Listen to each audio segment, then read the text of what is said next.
Welcome, Fedi Friends, to episode 9, take 2, of Fireside Fedi. I'm your host, Ozoned. Fireside Fedi is a show about folks within the Fediverse. If you're seeing this, you're a part of the Fediverse. With me today is Robert Kingett. Robert is a writer of fiction and nonfiction, as well as a technical writer and accessibility specialist. Robert has been helping with disability access improvements in the Fediverse. His biggest contributions have been to the open source and federated book review application Bookwyrm. Robert is blind and has a stutter. He has very deep thoughts on old people, taxes, and animals, and he finds Santa Claus to be very rude that he never responds to children's letters. So, Robert, I'm not disabled, and I haven't really worked anyone that's around. I haven't really worked around anyone that's disabled. So, if you have any suggestions for me going forward, please don't hesitate. But welcome, Robert. And what's the best way to address you? Do you want Robert, Mr. Kingett, Weird Writer? I literally don't care. So any one of those is fine. So So I could call, hey you buddy, hey you pal. Right. Yes. Yeah, exactly. Hey you. Or you could, call me handsome, incredibly suave, all those things. So yeah. All right, there, Mr. Handsome. We'll go with Mr. Handsome. Handsome. How's that? Now I need to change all my Fediverse handles to Mr. Handsome. So, nice. Yeah, Mr. Handsome.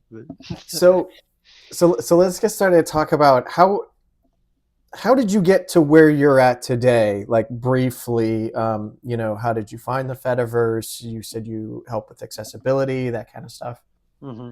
So I am an old school Fediverse person. So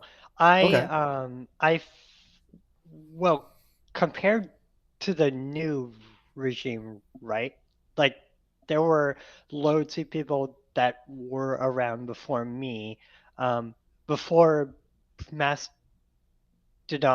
even had a user interface, and you had to post to the network via terminal. So those people are older than I am, but I came to the Fedi in like 2017-ish or so. I just there was something that happened at Twitter to the point where I just really didn't want to deal with Twitter any longer. And I can't remember how I heard about Mastodon or something, but I was no. You're okay. But I was looking for an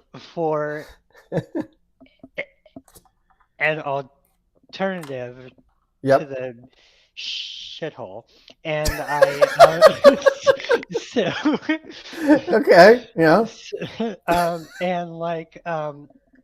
and someone was tweeting about this new social media app called Mastodon, and I'm the kind of person that is relatively tech savvy. So if something is based on a protocol, I'm going to learn about the protocols. So I learned. So even before registering to the service, I did a lot of reading, a lot of poking around. But at the time, there wasn't really a lot of Fediverse things. There wasn't a Bookwyrm at the time. There was Freedica, but that was less successful in terms of adaptive technology. So I registered for Mastodon, and I've been there ever since. and now everybody looks at me like I have a few screws loose when I say I'm just not on like mainstream Yep. social media, and they're like, "What? Like, you don't have an Instagram?" Like, no, I don't have an Instagram. You don't have you don't have you don't have a Twitter? I'm like, no, I don't have Twitter. So but you can find me on the Fediverse, and they're like, ew. So so yeah, but but despite the weird looks and things, I really found a home there because Mm-hmm. this might seem wildly strange, but when I log on to my timeline, um, I know everybody that's posting on the timeline, Yeah. whereas whereas like on Twitter and things, like I knew of them Mm-hmm. and I knew of their work, but I really didn't feel like I knew them.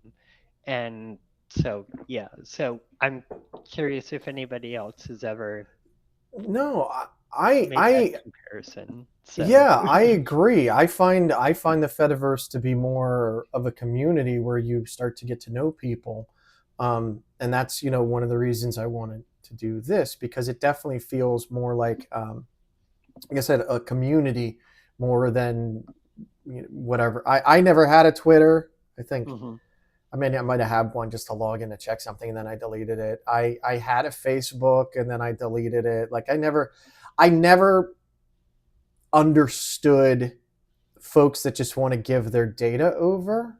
Like that data mhm, says more about you than you realize it does. mhm, mhm, And like that always just freaked me out. And I never got into social media up until the Fediverse. And I'm with you. I was on Mastodon, I think 2017, 2018. But we obviously have very different paths. You have contributed to disability and accessibility in the Fediverse. Can you talk about like what you've done there, how you've helped? Are you working on any specific projects? a heck of a lot of things. So Yeah. I'm the kind of creator that does a lot of things in the background. You don't know that I'm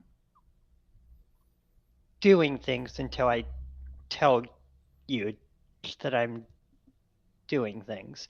But Mm-hmm. but I think in some ways it keeps me from having a gigantic ego. Um, that because it allows me to focus more on what needs to be done to, rather than getting praise for doing it. You know what I mean? Um, Yeah. that I mean that being said, I truly think that if you do have someone that is contributing a heck of a lot to your projects and things, you should absolutely uh, give them credit or shout them out or help them Mm-hmm. out. Um, but for me, it's not.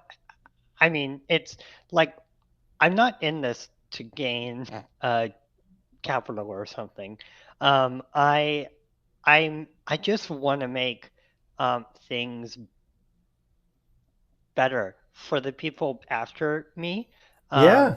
Um, yeah. So I um, I mean, if you really want to pay me, you pay me in cookies or something. So so that's but What like kind yeah. of cookies though? Not all cookies are equal.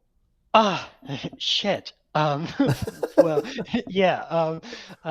Like um, now that's hard. You backed me into a corner now. I Um, ask the real questions here. What can I say? yeah, yeah, and and coming from a journalism background, these are the kinds of questions that we need in journalism school. But like, yeah, uh, so like, so I mean, that just any kind of cookie, even if it's like i- international cookies. By the way, I have met so many um, international friends Yeah. in the Fediverse that it's it's really bizarre. Um, it's bizarre in a good way because I was on Twitter and everything I was looking at was very kind of American kind of centric, Mm-hmm. and now because I don't have an algorithm Yeah. uh, controlling what I see and what time of day I see it, and for the extremely pedantic people out there, I know that uh, chronological timeline is Right. considered Yeah. an It's algorithm, but you know yeah. what I mean. So yeah, No, yeah, that's I've recently seen that too. Well, it does have an algorithm. It's chronological. I was like, okay, so that yeah, my entire life has an algorithm. It's chronological. I can't go yes, backwards in time. Like that's not. Yeah, right, being pedantic is taking it lightly. But right. yeah. It it's like wow, great, you speak computer. That's great for you. Fantastic. You you deserve an applause. But Yeah. yeah, yeah. But like yeah, yeah, you can tell I didn't have coffee today. But yeah, so um but over on Twitter there was an algorithm controlling Hmm. what I saw when I saw it and who appeared in my feed, even though I follow quite a bit of people. But on the Fedi, um, one of the core tenets is sharing. So you share Hmm. ideas, you share commentary, you share uh, posts, so so it's not just a look at me kind of thing. I mean, sure, Right. there's exceptions to every rule, me included. I mean, I'm sure to a lot of people, I come across as very attention seeking on the PD, but I really don't care. But Yeah. yeah, yeah. Yeah. But I have met so many great people, not from my country, and Yeah. they have educated me on so many cultural things Yeah. um, that it's like, well, after having this enriching experience, like, why would you ever return to an algorithm, or why Yeah. would you ever return to the big corporates platforms? So Yeah, no, yeah, I agree. I mean, I think most people see it as a tool and they don't really think about it outside of that. It is a tool, but who controls that tool? What they can make you say, what they can make you do. hmm Like, I think we're all just very much more aware of that kind of thing because we do it. So with Twitter, and I don't know this at all. Um, I know that I think it was with Reddit when Reddit closed off its API. A hmm lot of the disabled community was no longer able to easily access Reddit because a lot of those tools went away.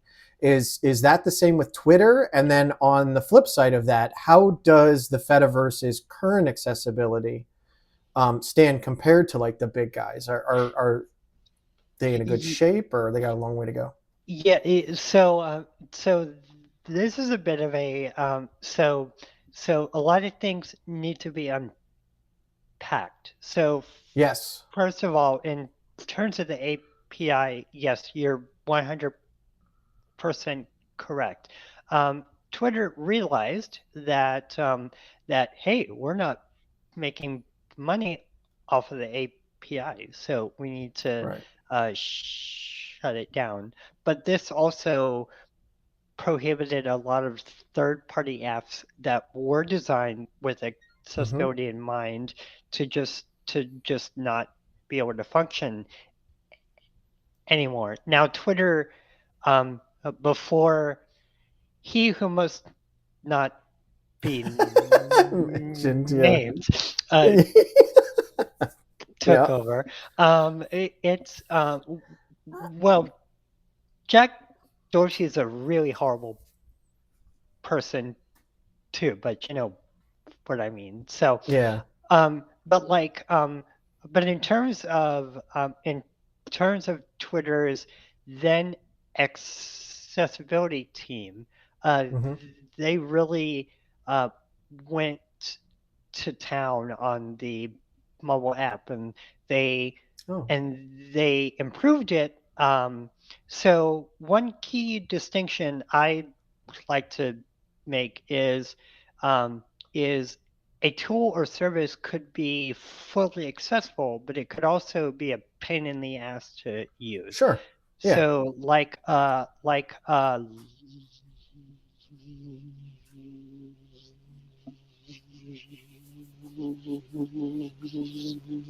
LinkedIn, for example, uh, LinkedIn is Mm-hmm. technically accessible, so it has all the labeled kind of buttons and everything, but the user experience is just awful. Yeah. It is like the worst experience you could have, but it is Interesting. accessible. So Okay. so Twitter, I mean, my accessibility standards cross over into usability. You know, is Yes. Yes. the app very efficient to use? Mm-hmm. Do I have, as a screen reader user on mobile, do I need to swipe 20 times in order to read a whole entire tweet, or can I just swipe one time Yeah. and then the tweet will be read and things like that? So I take all those things into account. So Twitter did make accessibility strides. It wasn't up to my usability standards, but Sure. they did. Now, if you contrast that with the Fediverse, because many things in the Fediverse are built upon this open Yes. standard, Yes. anybody, which for those curious is ActivityPub.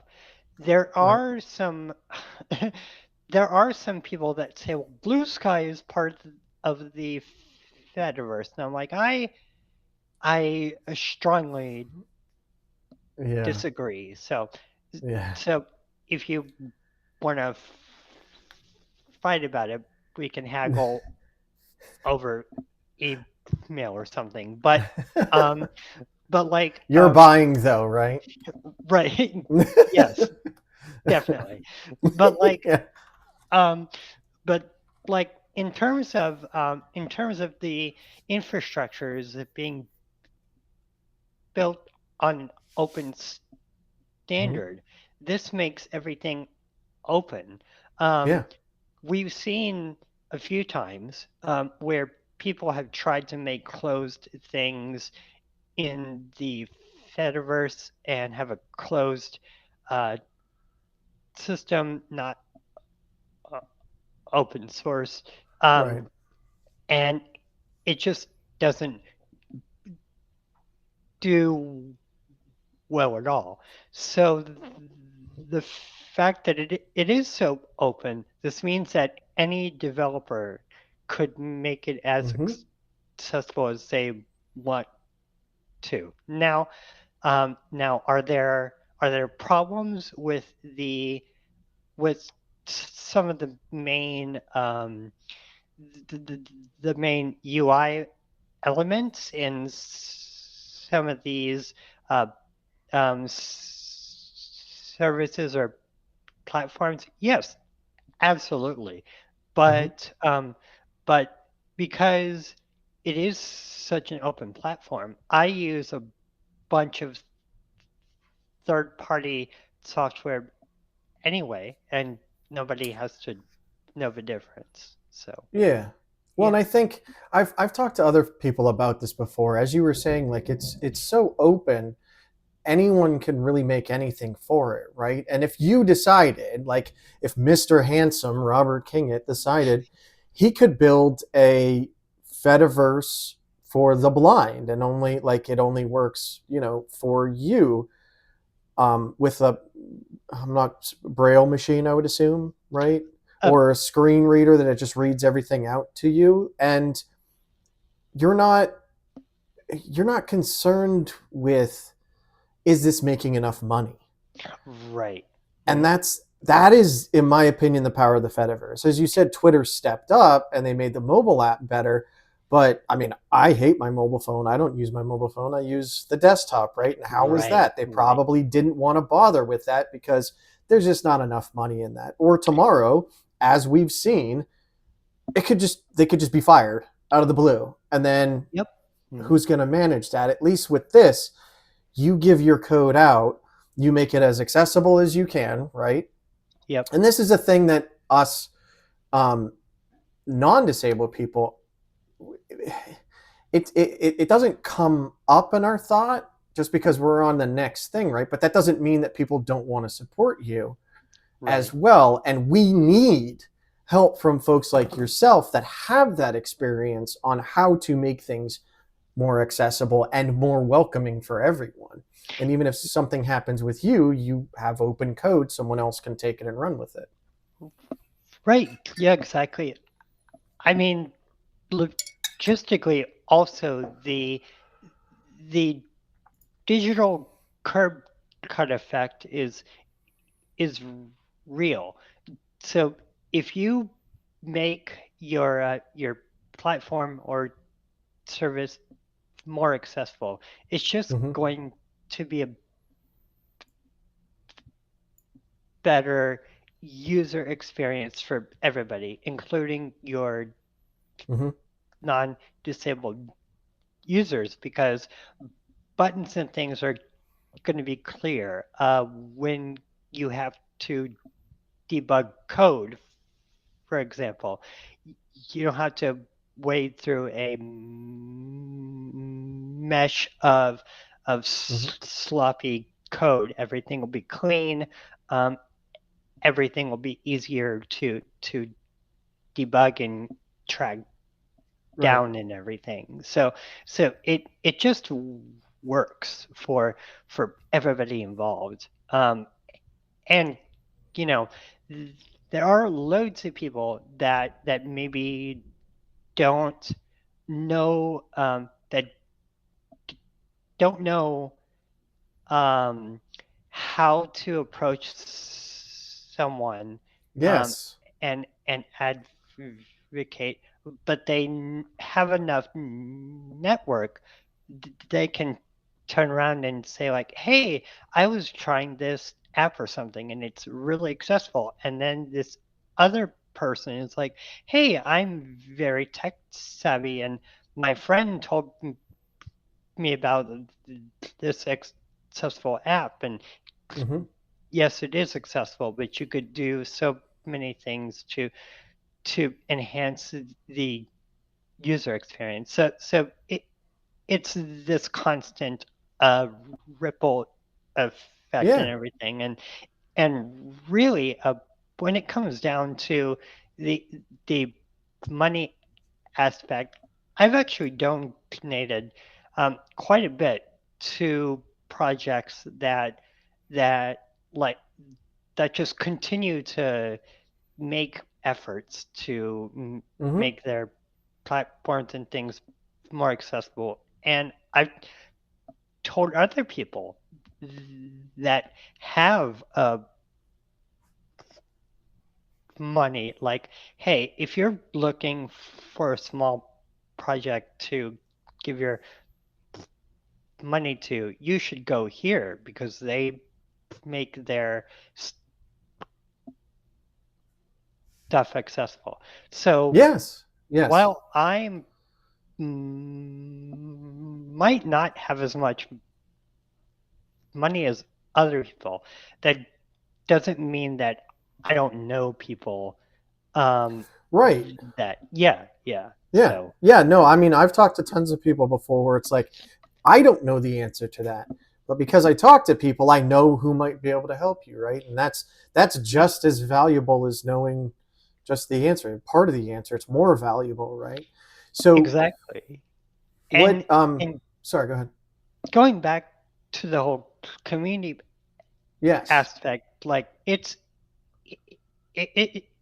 great because when I generally, well, I mean, I've been checked before, which is fine. I mean, everybody's human, so we're all gonna get things wrong at some point in time. But generally, I don't think I've ever been wrong. I might be mistaken though, but yeah, I'm pretty sure I always get things right. But I mean, right, yeah, everyone else. I totally get you. Yeah, everyone else. right, yeah, right, yeah, yeah. Okay, course correction. So everyone else except for you, excuse me, has Perfect. Thank you. been wrong at some point in time, including me. But generally, for the most part, when I have something to say, what's great about the community aspect is they really Yeah. listen to what I have to say because they gotten to know me, you know, Mm-hmm. like Yeah. I'm not just a faceless avatar screaming into the void anymore. Um, Yeah. I'm a person that they've gotten to know, and Yeah. when I speak up and say, "This is a problem," I'm oversimplifying, but you get it. Yeah. Yeah. So, Yeah. yeah. So this is a problem. Then I got loads of people that are like, "Hey, here's a person that I trust that is saying that this is a problem. Maybe I should listen Mm-hmm. to what he has to say." Yeah, it's a Yeah, lot easier to dismiss folks that we don't know than okay, I know for a fact that he has experience in this thing. So when he brings it up and says there's a problem, maybe there is a problem, we should check it out. That makes perfect sense. Now, right. so are you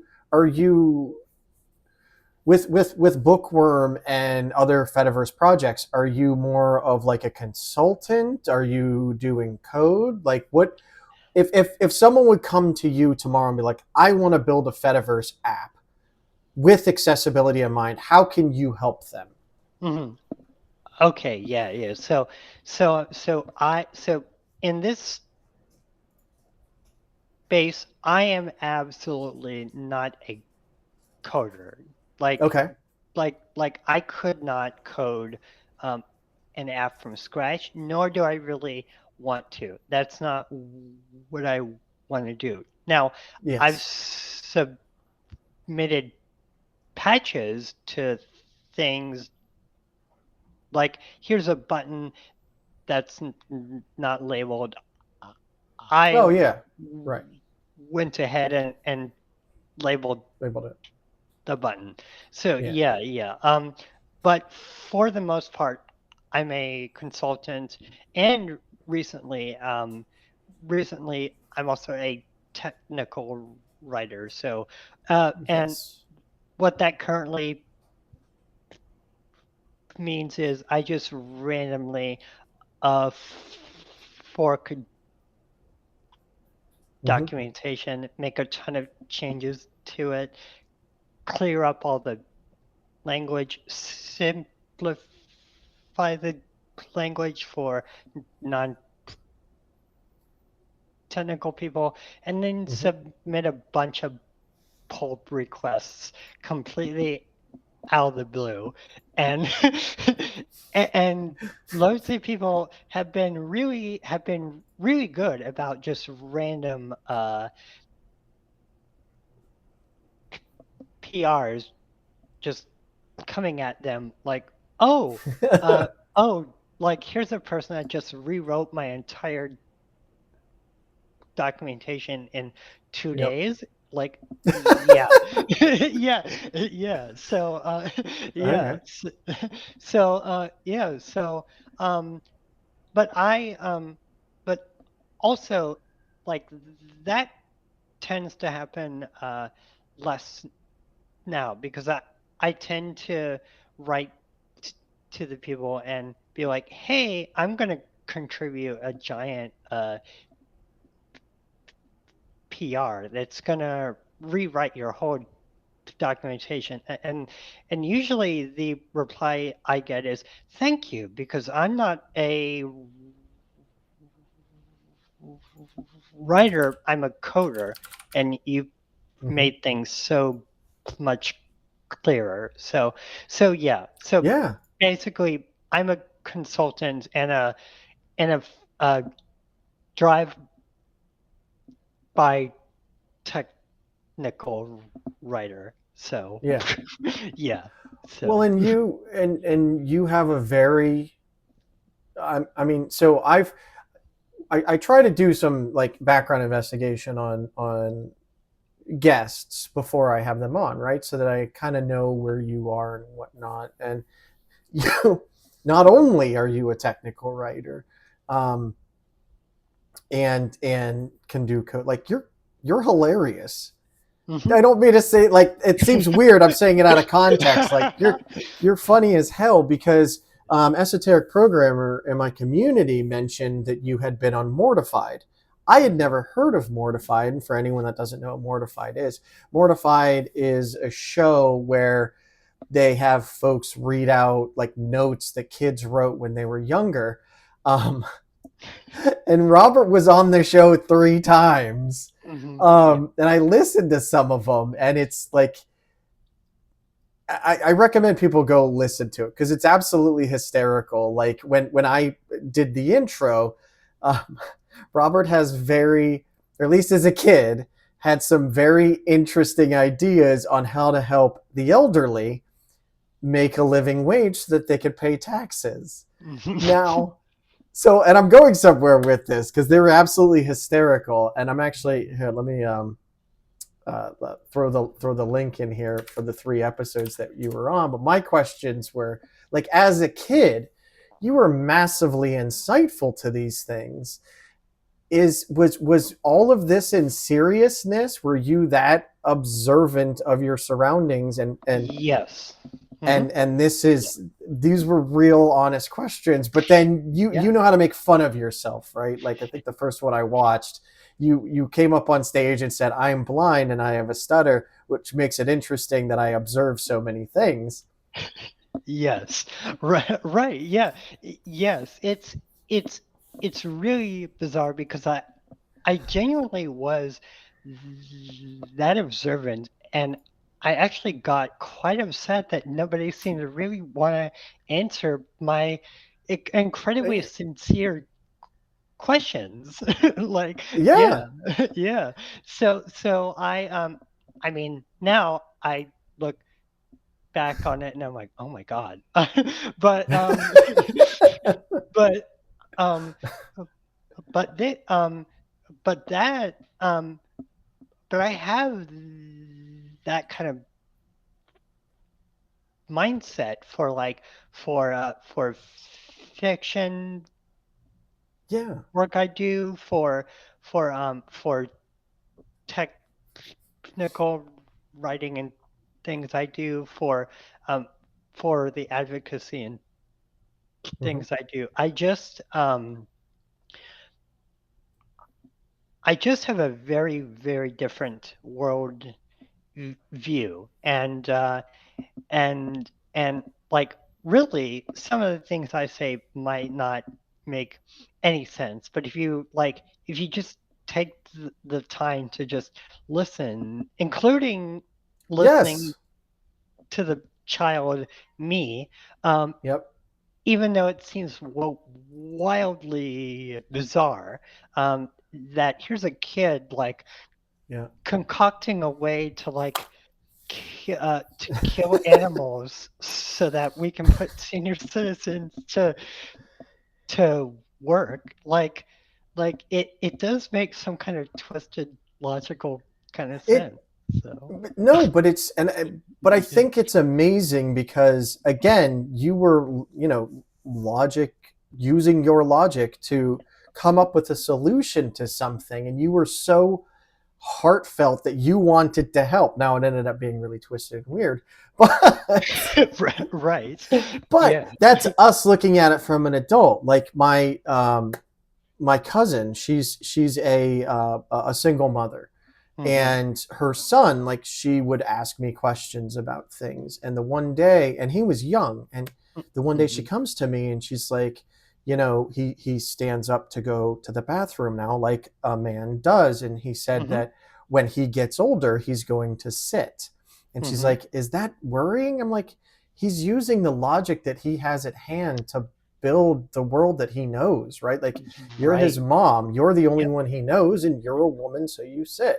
I was like, Right. if Yeah. anything, we should applaud that kind of logic. Like, Right. correct the mistakes, but he used the logic that he had to come up with an answer. And Right. Right. yours were just so sincere, so that, no offense, naive, right? As a kid, Mhm. we're all naive, but you Right. came up with this logic of this world that you knew, Hmm. and to get a glimpse through your eyes of the world, right? Like, you picked up on things with your teacher. You're to refer to Yep. You me picked as up idiot, not you, on the Captain. old people smell, right? And that's super unique. And I was just I found it hilarious, right? But it's also so insightful into seeing someone else's view of growing up. And it's very interesting because someone actually wrote to me about those episodes, and they said, someone might just um you know laugh at the incredibly absurd things that you say, um but they actually saw they actually said, I don't know if you know this, but even as a kid, like everything you talked about, there's an underlying current of just empathy. Like we Yeah. should have empathy for Yep. other people, Yeah. and and and I honestly, like, I didn't realize that. So it's good to have random strangers emailing you, I guess. But but yeah, but not all the time. But yeah, um, but that's ultimately, I mean, at the core of everything I do. Like I'm very, very empathetic, offline and online. I'm the kind of person that will cry, if there's a very touching scene in a movie or something. Uh, like Yeah. even though I agree. the characters aren't real, it's like, Yeah. oh my god, yeah. So that's just who I am. And it's very interesting because I never looked at those early pieces through an empathetic lens, but after this listener pointed it out. It's like, oh yeah, he even in the letter to Santa Claus, I was Yep. like, if you do this, then people will get more out of Christmas. So Yeah. yeah, yeah.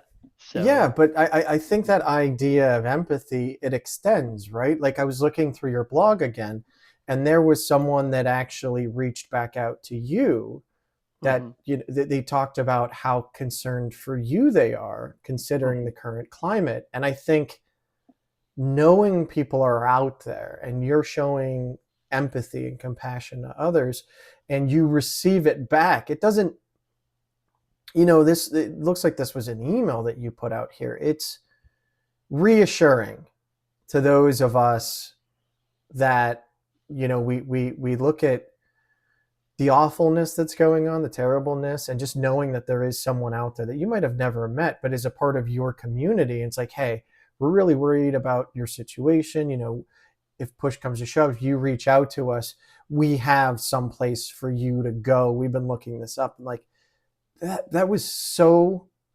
I mean, it's laced with politics, right? But that's the mhm. major theme. But Right. the the underlying piece is just so heartwarming and heartfelt that there are people out there that will do anything they can to care for you. And that's your blog is filled with beautiful things like that. It's also with the craziness of the world, but Right.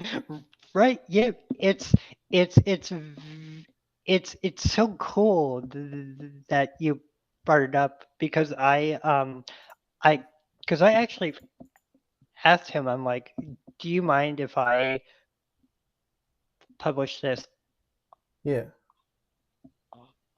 on my blog? And he's like, absolutely, uh, um, absolutely not. Feel free. I want other people to see just just how much Yep. you m- mean to us. Um, but Yeah. that's why community is so important. Yep. Sure, like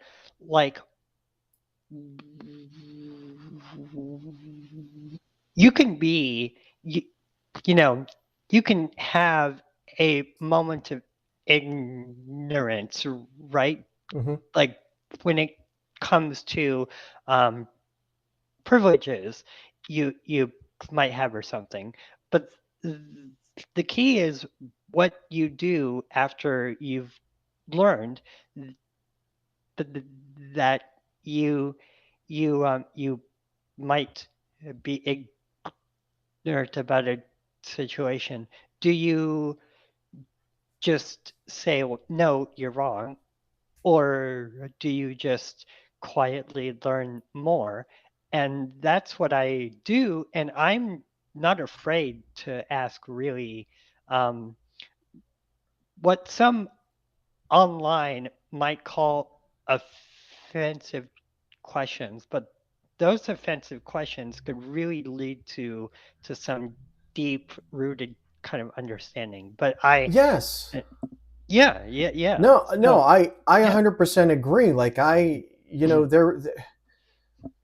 there's a reason that people do everything, right? There was a reason that you thought those things, and an esoteric programmer actually wants to know what the teacher said after reading your articles. But there's logic behind all of this stuff. Even the folks that we write off as toxic people or not, there's a reason that they came to that, and sometimes it's built on experience. They've had a bad childhood or something like that. Sometimes it's built on misinformation, right? And asking those difficult questions and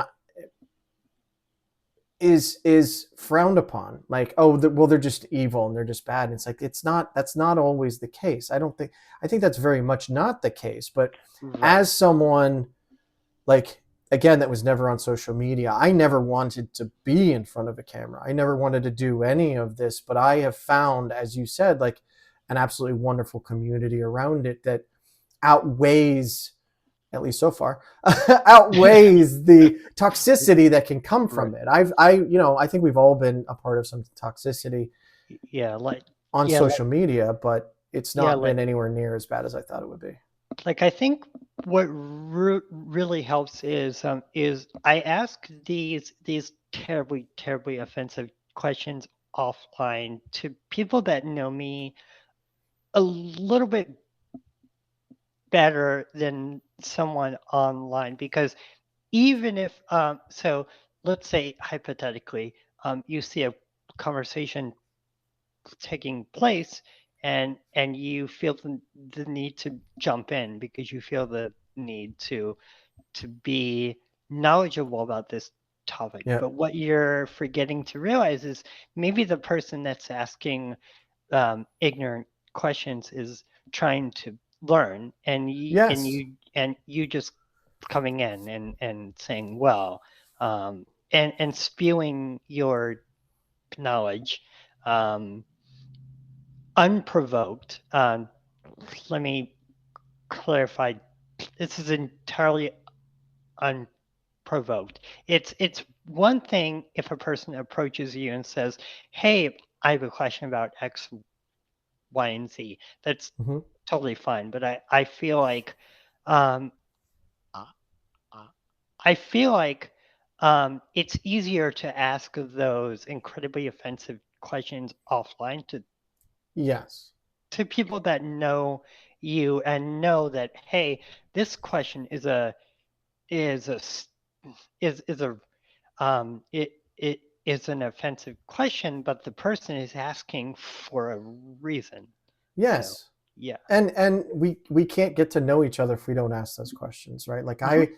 I before I even knew uh, transgender was a thing, like once I started to hear what it was, I knew some people, and it's like, oh, okay, now I understand kind of what they're going through. But then I got comfortable with them enough to start asking them questions, right? Mhm. And you go in as empathetic as possible and say, hey, I'm not, this is not my life, but I And need to learn. I want to understand how it works. Or with your and situation, like I fortunately had show esoteric programmer that I could ask about being blind, and having that community matters.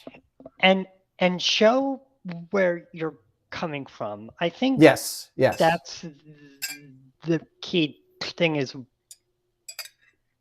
well, show that you're trying to genuinely Yes. learn and not just w- waste anyone's time. You know what I mean? Yes. So Yeah. yeah. Um, but to answer um, Okay. esoteric's question about the teacher after, uh, could you read the question Oh yeah. Esoteric again? programmer asked, "What did the teacher say after reading that?" If I remember correctly, on one of them you said the teacher had two options: to give you a good grade or to give you a suspension, which for the old people, right? And the Hmm. teacher did both. You got a really good grade, but then told you had to get suspended for it, right? Yes, right, right. Yeah, yeah, yes, yes.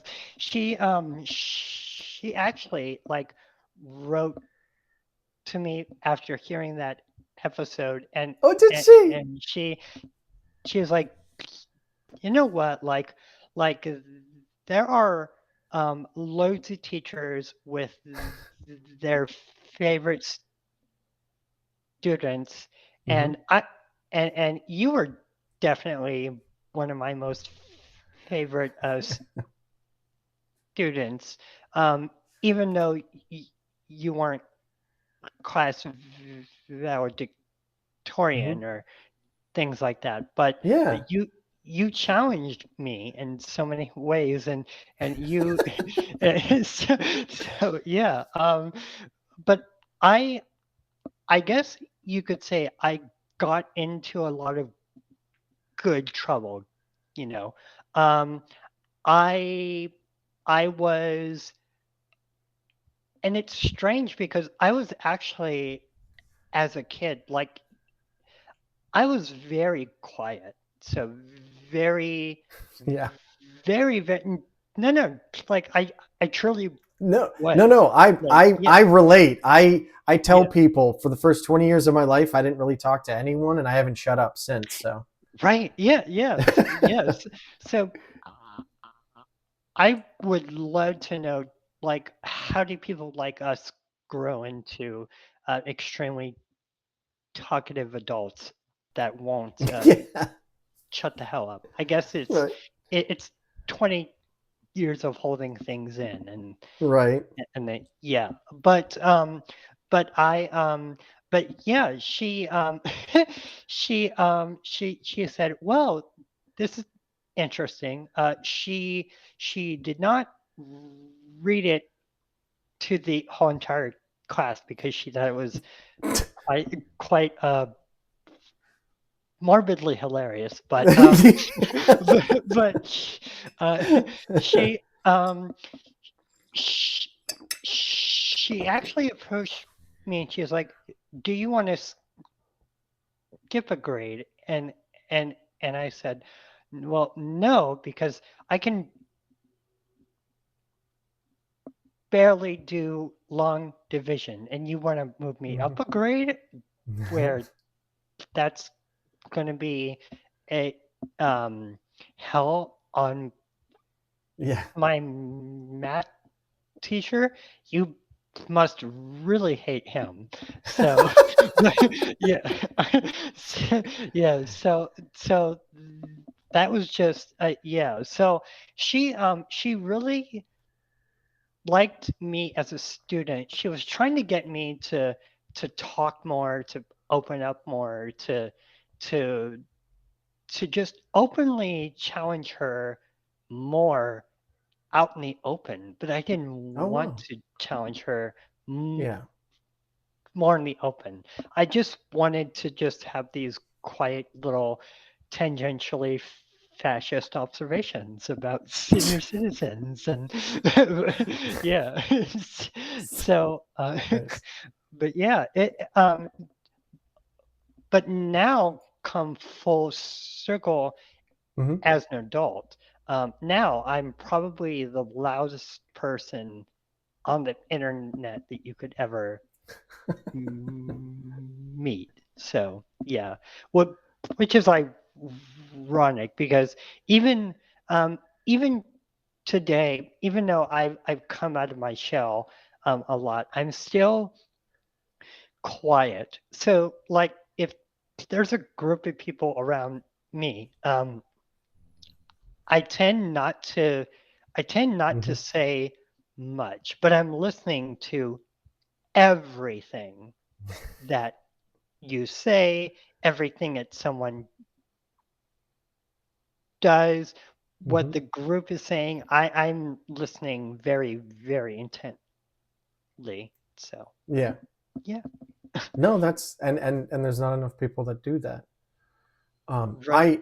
As much as I like to talk too, I love to learn from people, right? And that's one of the reasons that I do this because I love talking to all kinds of people from all over. Now, I have been reaching out to folks, to see if they'd be willing to talk. You're actually the first person to reach out to me and ask if you could be on, my little show.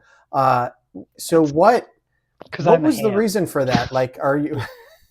you is there something specific you're looking to, like a message you're looking to get out, like, hey, we're accessibility people, we can help you, or what's your goal in reaching out? And thank you very much for doing so. I I don't have a goal. So I just thought it would be cool to just come on. Awesome. So No, I love that so even more. yeah, yeah. So I yeah. My goals are to slowly and painstakingly take over the world while Okay. offline. So Okay. this is just a giant ploy in my world domination tour. So Would you call that your idea of success then for yourself, is just just take over the entire world, or Mhm. do you have Yeah. even grander plans? It's yeah, so to it's very interesting, but so I'm gonna get a little philosophical here in a bit. So Okay. first the humorous answer, then the super kind of serious answer. So Okay. yes, Okay. so yes to taking over the world, but and now what does success look like? Um, Yes. so I recently burned out, Hmm.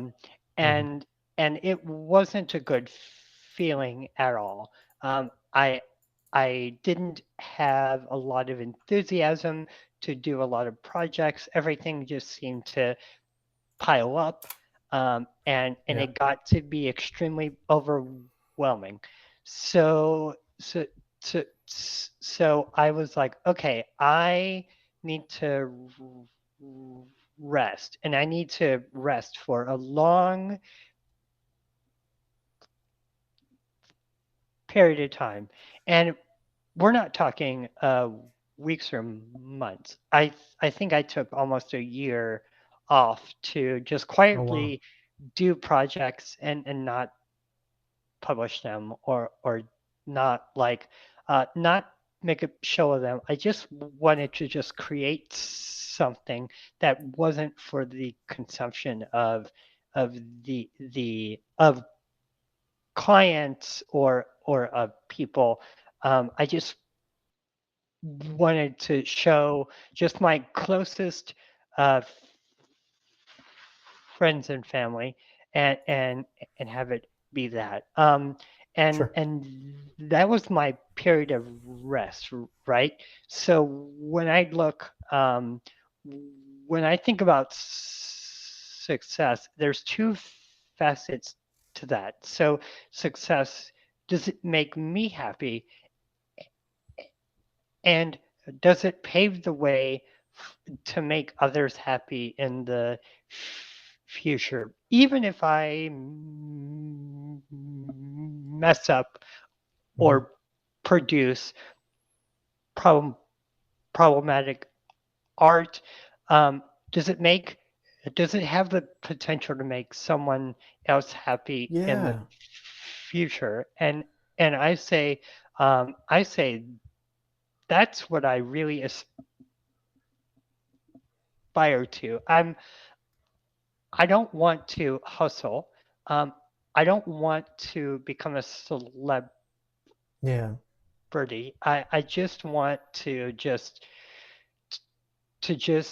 uh, do what I can to make my world and to make others' worlds a much more fulfilling place. Yeah. And if that means uh, publishing a story that one person reads and everybody hates, but there's one person that loves it, then that is success for me. And I don't consider uh, success to be uh, having a um, having a long-term 9 to 5 grinded out career. Hmm. That's I came from that world, and that is the most soul-crushing thing that you could ever do. So I encourage everybody to just build a community around you and Yeah. love each other, and and have success based on that love, because the I like career it. is not going to matter um, Yep. to the person that is going to write uh, hateful reviews about your art or your work, um, you're uh, you're never going to change their minds about you. So so Yep. just cultivate your own success, and if that means not looking for a job and volunteering in your community, then you deserve to be successful in that way. Yeah. So that's my answer. Awesome. No, I love that. That's, yeah, making change one person's life, and it could cascade into everything else. And don't spend your time and energy on someone that's spewing hate at you, because as you said, you're not going to change their mind, and really build communities on love and compassion and empathy around yourself. And yeah, no, I love that. And and certainly, this is going to be a cliche, but truly, capitalism is severely overrated. It truly is. So it's not going to love you back. No, that's, yeah, So I agree with do that. not waste any more energy than you absolutely have to on trying to impress your your corporate boss or something, Overlords. because yeah, yeah, exactly, because trust me, you're going to get much more out of life if you concentrate on impressing your community, the people around you, Yeah. more than your job. Yep. So, No, yeah. yeah. All right. Well, for the real reason I asked Mr. Handsome Robert here is to give you the opportunity to win a prize of a lifetime. Our prize today is a Victor Reader stream with a broken keypad. Esoteric programmer, how to help me out with this. Yay! Yay! Epic. So is the whole entire keypad broken, or just a few keys on it? Well, it's funny and silly, so it's not really real. I didn't even know what this thing was, uh, but we thought about a Freedom Scientific Focus 80 blue Braille display. I had to read that in order. Uh, So we thought about a Braille display for you, but I bought it, and when I got it, it didn't have any letters on it. It just had a whole bunch of bumps. So I figured mhm. you wouldn't want it, and I sent it back. Um, Oh, how ableist of you. are you ready for the quiz, Mr. Handsome? Yes, I All am right. ready. Favorite movie, and why is it Spaceballs? That actually is my favorite movie of all time. So Yes, finally! It took 9 episodes, and I finally got someone that, yes, Spaceballs is amazing. yeah, yes, it truly is. I like a lot of people just see it as a parody, but when I first saw it, I'm like, this isn't just a parody. Like, this is actually like a stroke of comedy genius, all Yeah, wrapped up into one. Like, yeah. yeah. So No, yeah, I absolutely, yeah. It's my favorite. Rick Moranis, like he's absolutely incredible, and everyone does such an amazing job as their part. Yeah, mhm. it's a classic, and it has So like a 53 on Rotten Tomatoes. So that just tells me everyone's wrong. wow, that's wow. I have got I think to people just don't get it. know, like, what were the critical reviews to That's a good question. Spaceballs? I have to know. Like, Yeah, I'll have to yeah. look that up. I just typed that in. I'm gonna look it up. But yeah, people are wrong. That's all it comes to. I So sorry, go ahead. yeah. So what is your favorite scene in Oh, Spaceballs? my favorite scene. Hmm. I don't know. I used to be able to quote the entire thing. I love. I don't know the. I don't know. I'd have to get back to you. Right, right. I love Yeah. like there's so many good quotable lines. Like actually on my regular live stream, literally my like start stream, my be right back screen, my ending, like all of it is actually Spaceballs, and I have Spaceballs emojis and stuff like that. Yeah, I just think it's a classic. I think it's Ah, hilarious. wow. Now, of course, I mean, I like other comedy movies just as much, but there is something about Yeah, Spaceballs that is just like it's just freaking hilarious, and I can watch over and over and over again.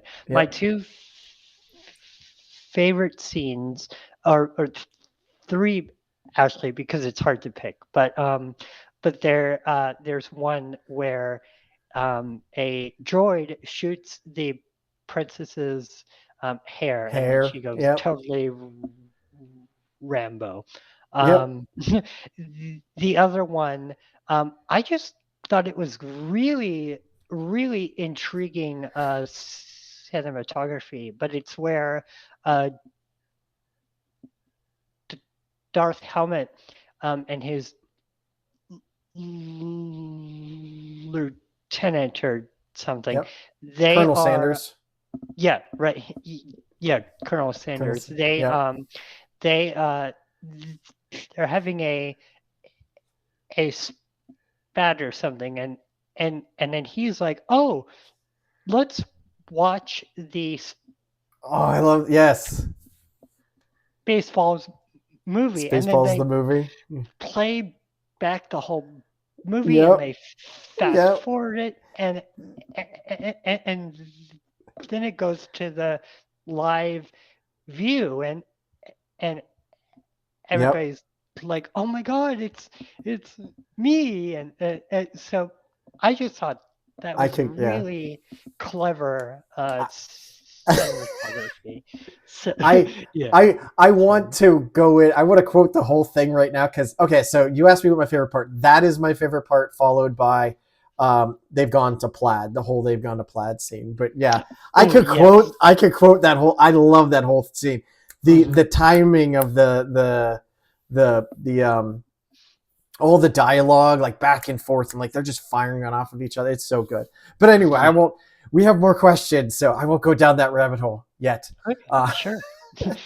Oh, uh, by the way, if yeah. anybody wants to get a good glimpse of my weird sense of humor, they need to watch not another teen movie.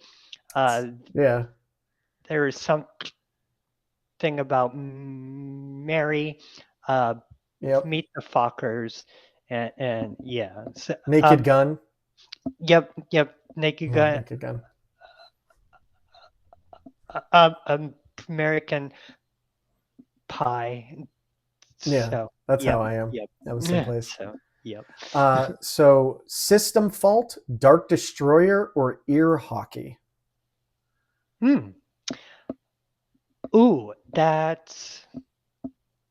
I would love to know who asked that question because they're they're gonna get an earful after this. No, No. I mean I had talked Yeah. to Esoteric Programmer a while ago, and he led me to System Fault, and I had tried it, and like that blows my mind. But then I actually saw your PeerTube video, which I hmm have up right now for Ear Hockey, hmm which it's it's absolutely amazing. And then then Esoteric Programmer actually told me about Dark Destroyer, and I tried to get it running, and I couldn't. Hmm. But it Oh, how is come? I'm on Debbie, and I think I was missing a whole bunch of packages or something, and I just was trying the Ah, other day. But right, right. the just watching the ear hockey demo, let me actually mute it, is obviously folks are not going to be able to hear it, hmm but it requires a completely separate set of skills in order to play these games. It was amazing. But so which of those three are your favorite, or do you have something else that is your favorite? Oh my. Oh my goodness. So this won't mean anything to the sighted users. But in the early 2000s, there was like, I guess you could call it the first iteration of a 3D landscape audio game, and it was Oh, made wow. by a game studio that is no longer um, um, around, but it was it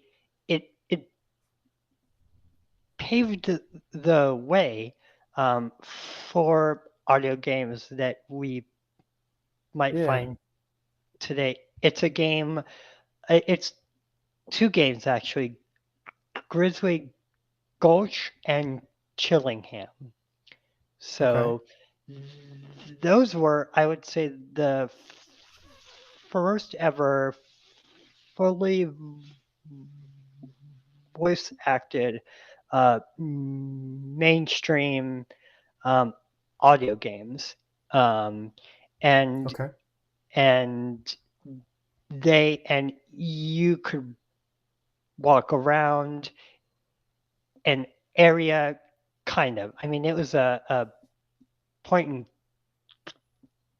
click, but you know what I mean. So, um, but now I actually am going to get into streaming more Nice. video games with accessibility features like audio description and Yeah. things like that. So yeah, like I said earlier, it's Yeah. it's not like a career aspiration or anything. I just want to do this for the pure fun of it and to Yeah. show off how incredibly terrible I am in video games. No. Although, judging by that ear hockey, so it's very interesting. But that was actually from a few years ago, and I had Hmm. no idea that I set it on to extreme. I actually thought I was playing on beginner the whole time. Watching it years later, I was like, "Whoa, am I really this terrible?" But I watched the beginning of it where I'm like, "And we're gonna put it on extreme." I'm like, "Oh no!"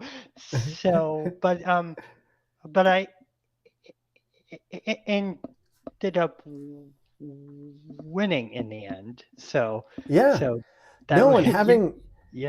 it's amazing to watch because watching it is it's this, 3D table hockey thing, but Mhm.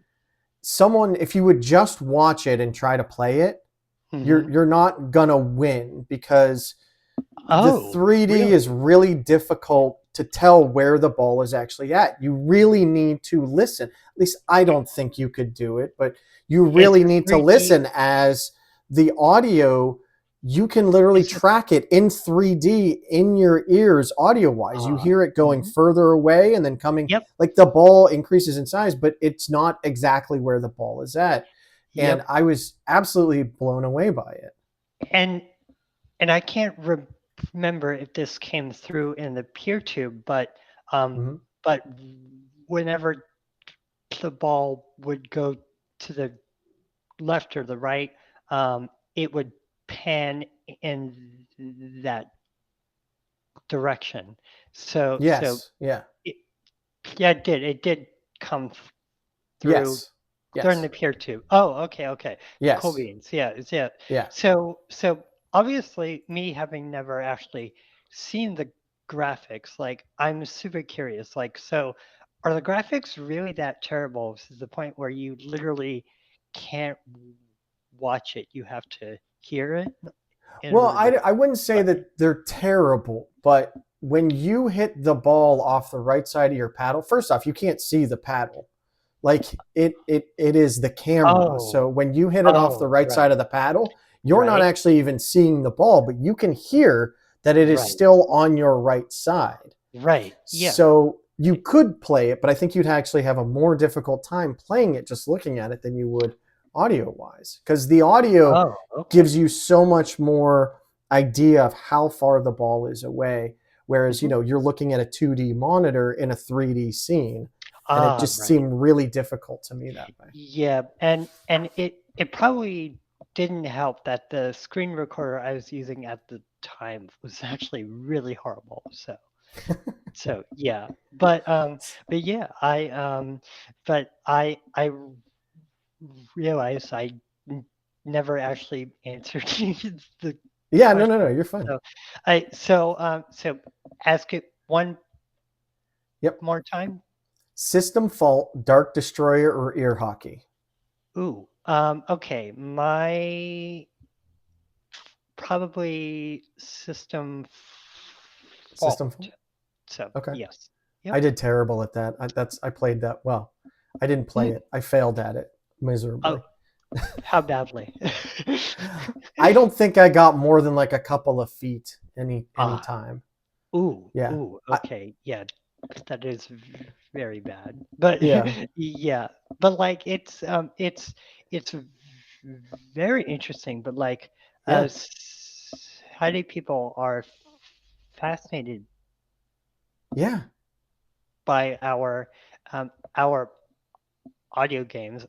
I actually had a person approach me, and they're totally sighted, Hmm. and they approached me the other day, and they said, "You know what?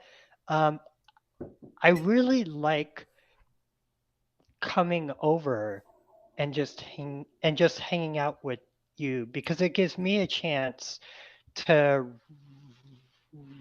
rest my vision. So Yeah.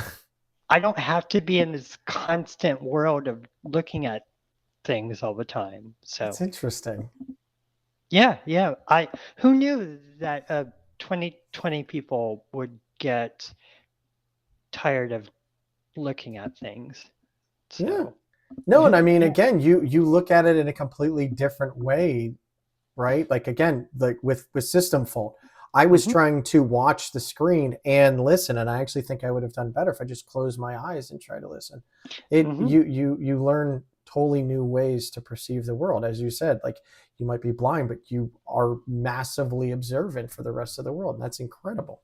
Yep. Yep. Yep. Political and all, unfortunately. But yeah, yeah. Uh, but I just like I do everything I do with empathy because that is Hmm. the one way to combat hate. It Hmm. might take a few years. It might even take a decade. But that old cliche about love changing people and things, uh, Yeah. I feel like people don't want to admit it, but empathy and love, they do eventually change Yep. people. It's So, it's it's harder to see from someone else's point of view. It's easier to just hate and dismiss them as awful or something like that. But yeah, yeah. um, so our next question, which comes directly from esoteric programmers, so I had no part in this. Oh, God. Okay. Washing lasagna or shaving a duck? Hmm. Wow. That's okay. Well, That's, okay. Well, and it oh, was much more God. detailed than that, but I'm like, this is going to be interesting enough. So I went with washing lasagna or shaving a duck. Okay. Now you've got to read the whole entire question. So, That's all I wrote down. I forgot. I can't remember the whole thing, but shoot. is it Shoot. Okay. yeah. Does he Sorry. mean like I, Which would you rather do, I guess? Wash lasagna or shave a duck? I mean, I think washing lasagna would feel really weird and awkward, but I'm not going to try and shave a duck. Right. That's, Yeah, so all right, so like, well, given the fact that like washing lasagna would just feel weird for a few yeah, minutes versus shaving a duck, yeah. which could really get me injured. I I think washing lasagna. So yes. Okay. Okay. Yeah, that's what I would go with too. I didn't know if it had some like reference or something to like, yeah, blind people really hate washing lasagna, and I'd be like, what? He just came up with it. I'm like, that sounds great. I don't know what it means. I'm going with it. So It's and here's the hilarious thing. He probably is referencing a blindness thing, and at the moment, it's completely flying right over my head. So that's hilarious, but yeah, it was pretty good. yeah. So what does an alternative universe Mr. Handsome Robert do? Oh my gosh. Okay, so do I tell you what all my teachers predicted for me, or because I Yeah, think whatever. Hey, whatever you want to go with. I don't know if you know, but this isn't very serious. right. After that last question. Oh, okay. So first, it's going to be the serious answer, or no, Okay. excuse me. Yeah. So first, it's going to be the serious answer. So all my teachers thought that I would make an amazing lawyer. So Okay. they thought I would like become this very rich, very powerful lawyer. And I don't know Okay. where they got that from, because I hate paperwork of any kind. So, so, so I, so, Okay. yeah. And now for the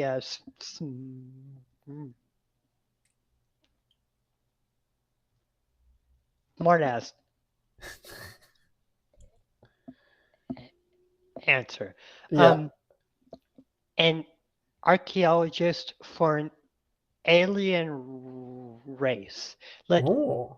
Like I would be the lone human doing archaeology for this alien race. So yeah. I mean, it's an alternate universe, so maybe there is an alien race that's there. But Yep. I have a magic alternate universe phone here. Mm-hmm. Don't question it. You know, I can't explain it. It just works. So I called up an alternate universe Robert. Sorry, Mr. Handsome Robert, Mm-hmm. and he informed me he was a paint drying inspector. Now, because he's blind, the only way he can tell if the paint has been dried is he has to touch it.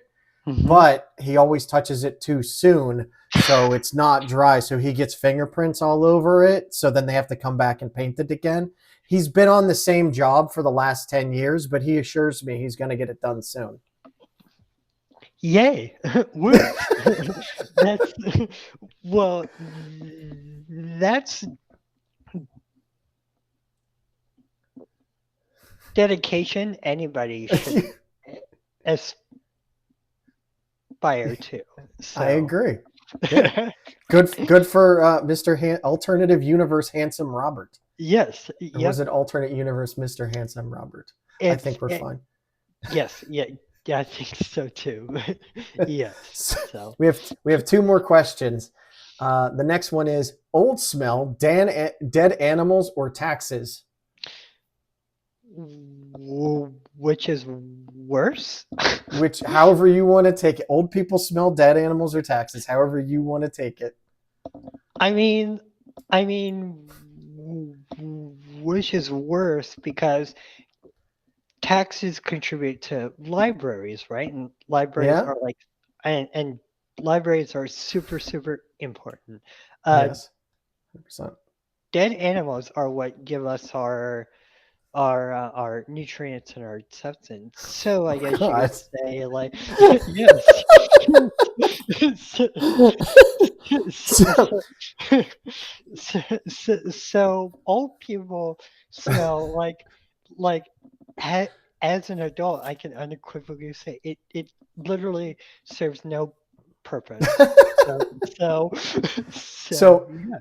so for anyone listening or watching, please don't berate us. Go watch the Mortified episode first, and you'll understand that question. And it is brilliant logical deduction. Again, it's horrifying, but the connection is really good. Yes. So, and then our last question, as usual, the last question is sent to you telepathically. Mhm. I'm going to think of the question. I will send it to you telepathically. I will let you know when it's there. You obviously will know it's there because we're telepathic. But, just for the audience, I'll let the audience know that it's reached you, and then you can give me the answer to the question. Okay? Okay. Here it comes. So, what's your answer to that question? Haircuts. Haircuts. Really? Wow. That's the most fascinating thing that you said to the most fascinating question I've asked. Wow, I'm glad we all got that. Awesome. Yay. That's good. Yeah, yeah, I totally agree. Yeah. So Yeah. congratulations. You got every answer either correct or incorrect. Good job. Yay. So, I Yay. sent I sent Esoteric Programmer to deliver your prize, but I just got news in my ear that he hopped on the metro and then he counted the wrong stations, and he Oh, actually he actually got off in Antarctica, and then a penguin stole his cane. So I don't think you're going to be getting that broken Victor Reader stream anytime soon. But as soon as oh man. Esoteric Programmer finds his way back, I'll make sure to berate him mercilessly. Well, now my journalistic I instinct wants to locate that penguin and say, and say, "Excuse me, but how did you feel when you committed an ableism?" But yeah, so so that's You better be careful. He might steal something of yours too. I don't know.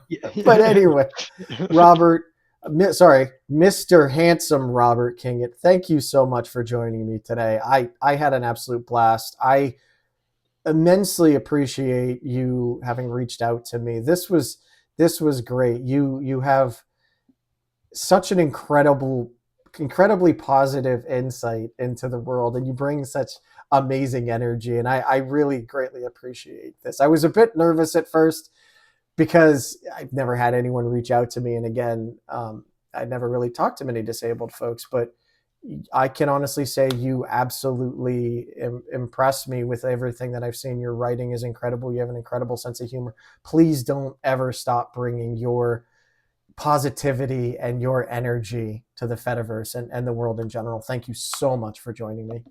Anytime.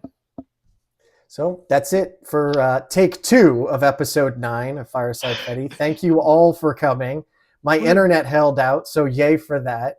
Yay! Yeah, Yay for everyone, that. don't forget, tip your admins, tip your developers of the applications if you can. Never stop living with compassion and empathy and love in your life. Have those different difficult questions, like Robert was saying. Ask those questions. Try to understand others, and try to help them understand you. And we'll all be better off. At the end of the day, diversity is a superpower. It's not something to be frowned upon. Right. So thank you guys very much, and we will catch you next time. Have a good one.